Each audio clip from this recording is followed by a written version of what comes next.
Hello, আসসালামু আলাইকুম everyone. তো আজকে আমি হাঁসের মাংস রান্না করব। তো এখানে আমি একটু মশলা নিয়ে নিলাম, জিরা, ধনিয়া, মিষ্টি জিরা, কিছু শুকনো মরিচ, আর এখানে পেঁয়াজ আছে। সব একসঙ্গে আমি খুব সুন্দর করে ব্লেন্ড করে নিব, আর মেবি বেটে নিলে তো খুবই ভালো।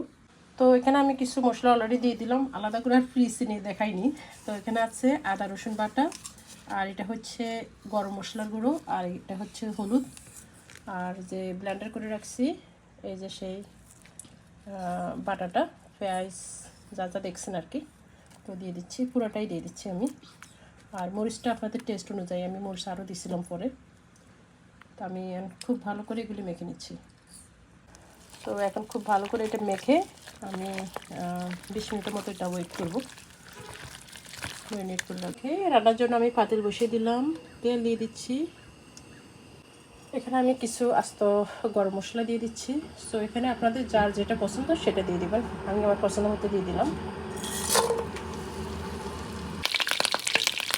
এবার এখানে আমি দেখতে পাচ্ছেন পেঁয়াজ কেটে দিয়ে দিলাম। পেঁয়াজটা একদম বেরেস্তা আকারে ভেজে নেব, বেরেস্তার মতো। তো এই যে দেখতে পাচ্ছেন পেঁয়াজটা বেরেস্তার মতো ভাজা হয়ে গেছে। এবার হচ্ছে আমি হাঁসটাই দিয়ে দিচ্ছি। হাঁসটার মধ্যে লবণ দিবেন যখন ম্যারিনেট করবেন তখনই। তো অলরেডি লবণ দেওয়া, এখন আমি সব দিয়ে দিচ্ছি এখানে। তো আমার আগুনের তাপমাত্রা হাই আছে।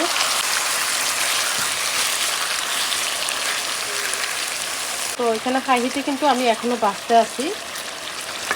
তো আসলে এটা ভাজতে থাকতে হবে।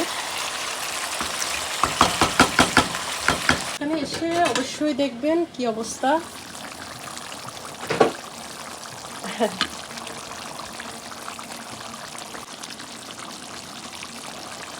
দেখেন কত পানি বের হয়েছে,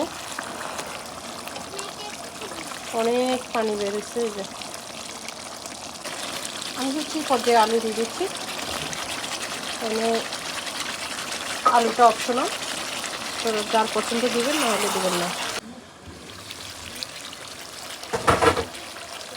তো এবার আমি পানি দিব, একদম কষানো যে পানিটা মাংস থেকে বের হয় সেটা একদম শুকিয়ে গেছে।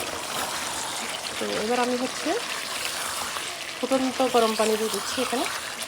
সো এখানে আমি একটু পানির পরিমাণটা দেখিয়ে দিচ্ছি, আমি কতটুকু দিলাম। আপনারা যতটুকু দিবেন, মানে আপনাদের দরকার যতটুকু।